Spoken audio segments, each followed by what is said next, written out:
So the next talk will be from Serinko. You've heard him before. He is DevRel at NIM and a really nice person. And he will talk a lot about, I guess, Ethereum Validator privacy. Good evening again, everyone. Yeah, we will be talking about Ethereum also on an ETHRome side event. I'm very excited about that. We'll be talking about how Lunarpunk tech can help bring solution to some of the Solarpunk infrastructures. I'll start a little bit around to get out of tech for a bit and get us a little bit into the mood. So forest has been always an element which is essential for animal and human life. It gives us resources, all we need to build our shelters, clothes, get food, drinking water. But more than that, its lushy vegetation gives us comfort to be in shade. It's not only comfort, it's also protection against this overseeing eye, like this, sun's coming on me now, which is wonderful, but you can't be just like out in there all the time. And in tech, we can understand that as this like eye of Sauron, this overseeing surveillance, seeing everywhere to all the corners, especially if you don't have trees, you don't have forests.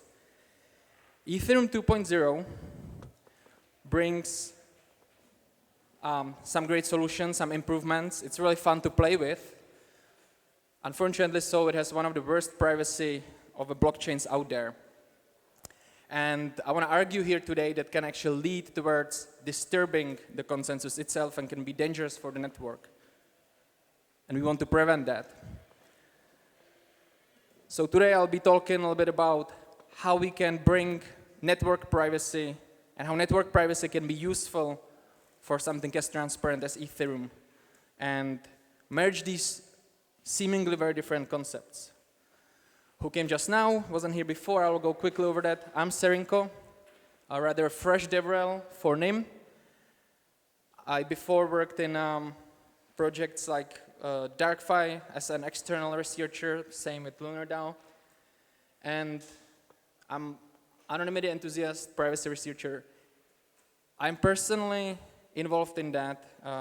Why do I care about that?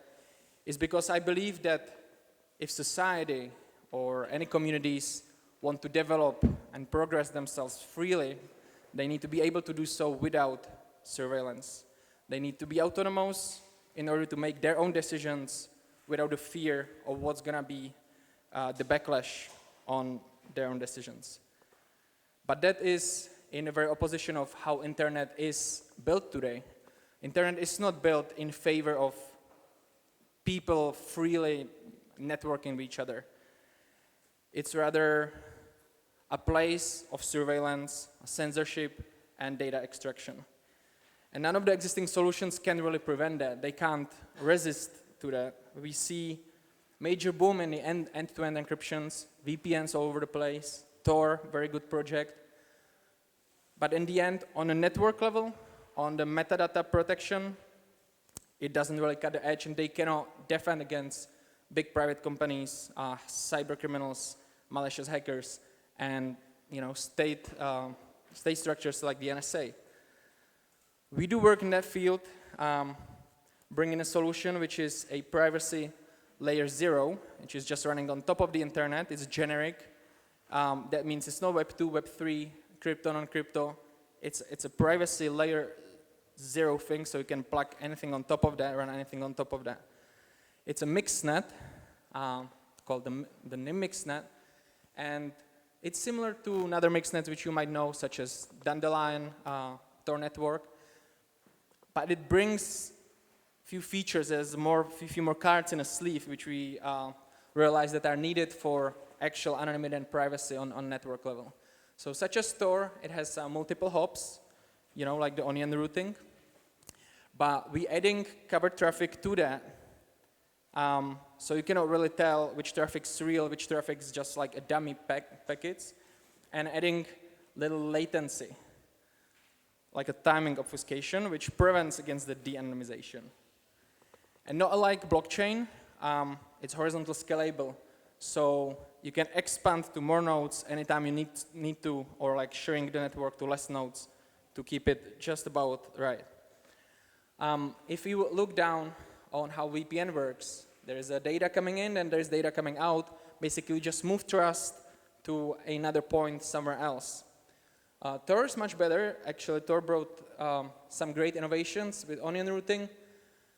But if we would be able to be looking on entry points and the exit points by having the data, by having the volume and the timing of the traffic, we can run a correlation attack, and that gives us quite a lot of data about who communicates with who or with what. So what's happening in NIM is that you get a traffic coming to the mixnet, and the traffic already on your client side gets broken in the same size packets. Those get sent to the mixnet, and not like first in, first out type of algorithm, but mixing per each of the packets randomly. It runs from the mixnet, adding cover traffic, adding time obfuscation, slight latency, and coming out in kind of like flat, same size volume.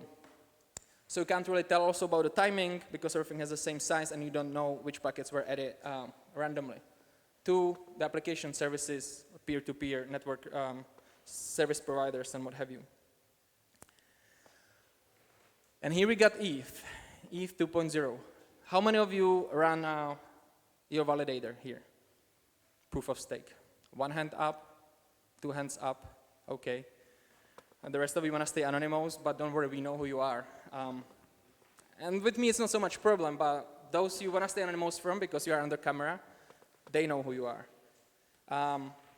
Well, so we got Ethereum validators. How that work real quick? There's probably people who know much better than me on that, but to get us on the same page, we got a beacon chain. We separated the consensus from the execution. Then there's a coordinating algorithm which through gossiping is going to decide who's going to get the block. Then one validator gets the block, signs the block, gets the rewards. There are some niche features being brought by Ethereum 2.0 in terms of security. That is separating the network identity from a validator identity. Well, Ethereum researchers show us that it's actually fairly simple to connect the two back again by basically monitoring the batch of rewards. And if we do so, we by that break any sort of myth of anonymity on network level of how validators work and communicate. And that gives us several issues. One of that is by doing so, we find IP address. If I know an IP address, for those who are not familiar what that means, that basically means I do know where the validator is at. There was a massive scandal on crypto Twitter, I don't know if you remember that, when it came out that the Ethereum Foundation has been collecting all these IP addresses. That can lead to another problem, and that is validator censorship. If I'm in charge of that, and there'll be a country, region, geographical location which should be blacklisted, then you can just blacklist that. That means that you remove those validators from consensus and you prevent them having the rewards because they will never sign a block. But beyond that, there can be any sort of malicious attackers which, if they know where validators are, know their IPs, because the algorithm is highly deterministic, you can predict who's going to get the next block. Then you can DDoS that validator, knock them off, get their rewards. Not that I would be hearing this be happening, but you'd be surprised once money are in a game. We've seen all kind of weird shit. So our solution is to, take the great improvements of Ethereum 2.0 and put it behind a NIM mixnet. Of course, it's easier said than done. You need some connective tissue in there to put it together. So we are thinking what stack to use. There is a dev P2P, lib P2P. We have chosen lib P2P because it has more stack to build on. And jointly with ChainSafe, here's the address. I'll later share all the references for all I'm talking about. Start to build an integration. It's fully built in Rust. On Rust, it's called Trade. So you can, NIM is just a pluggable transport on lib P2P. So you don't have to worry about all the complexity of NIM and what's happening on the code side of NIM. You just plug it in and kind of like turn it on. It's available today. There is a link, and it doesn't give us only the transport layer, but also guarantees the privacy layer from the NIM mixnet side I was introducing earlier. It ships with a full spec, thanks to Elizabeth, who did a lot of heavy lifting on that. There is a spec down there. Again, I'll share the link later. And it takes away all the complexity you need to know. It's just integrating NIM for the developers who can start to build quickly on libp2p full in Rust. Now, there are some problems which needs to be solved because, to dial gossip, you need to get NIM address, and as I was saying before, NIM doesn't guarantee message ordering. That's not a bug, that's a feature. That's what a mixnet does, right? Like you send the packets and they start to get mixed, they come out in all weird ordering. So that's been a bit of an obstacle. We solved that. We added a little nonce with an indexing and hid the nonce behind like 32-bit kind of like randomized identifier, so that part is solved as well.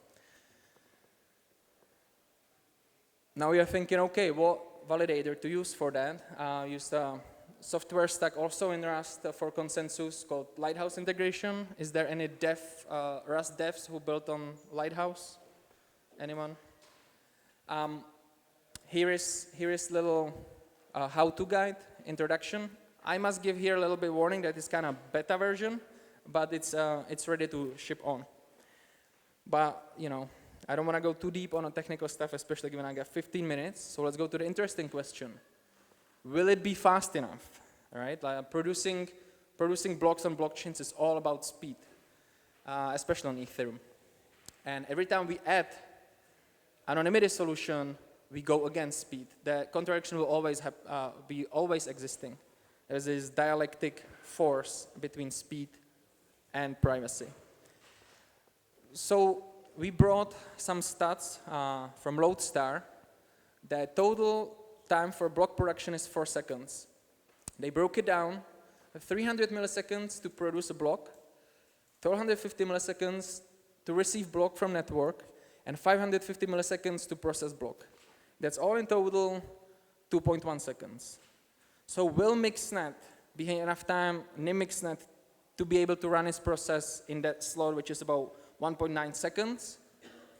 I got good news for you all, yes. Right now we run about 400 milliseconds, the entire process of a Mixnet. So that definitely is enough time. It can even go for more anonymity, which by the way, we building kind of a tool that a client, each of you can determine how much you want to be mixing. So you can tune it into more privacy, you can tune it into more speed, and it's determined on your own side. But even by default, we're going to get 2x to 4x speed, thanks to the fact that we work with Daniel Bernstein, who is a cryptographer and work on Curve 25519. That's something to do with the Sphinx packets. Those are the little encrypted packets which are passing through the Mixnet. And by removing one of the Diffie elements from the crypto curve, we'll speed it up a lot.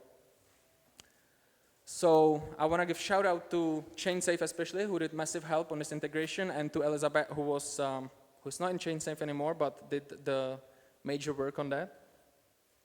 There is few steps coming up for Ethereum from the side of NIM as well. I'll just run through it real quick. One of them is an announcement of a partnership between Aztec and NIM. Is everyone familiar with Aztec before L2 solution, right? So Aztec is building new product called Aztec. They sunsetted the solution they had before, and that's to address some of the issues existing before, or existing up until this very minute, scaling issue of private blockchains, and on the contrary, privacy leak of public state chains. And together with NIM, they're going to be building a solution of hybrid ZK rollup, which will support both public and private smart contract execution.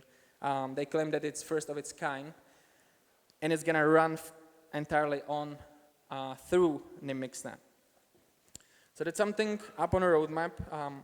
There is not so much spec on it yet, but it will bring the protection of a public state. There will be a default privacy on an infrastructure level, and this partnership, of course, also strengthens the Universal Privacy Alliance, which have the state that saying that privacy by design is essential, and basically building solutions towards the protection against the MEV and DDoS attacks and stuff like that, like a sandwich attacks and what have you. There's also a page where you can follow up on that announcement.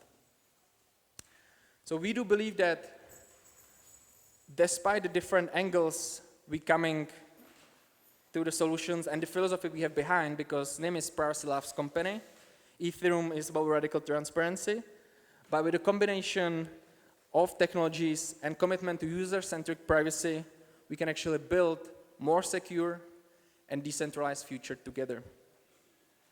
Here, for you all, you can have a slight swipe of this QR.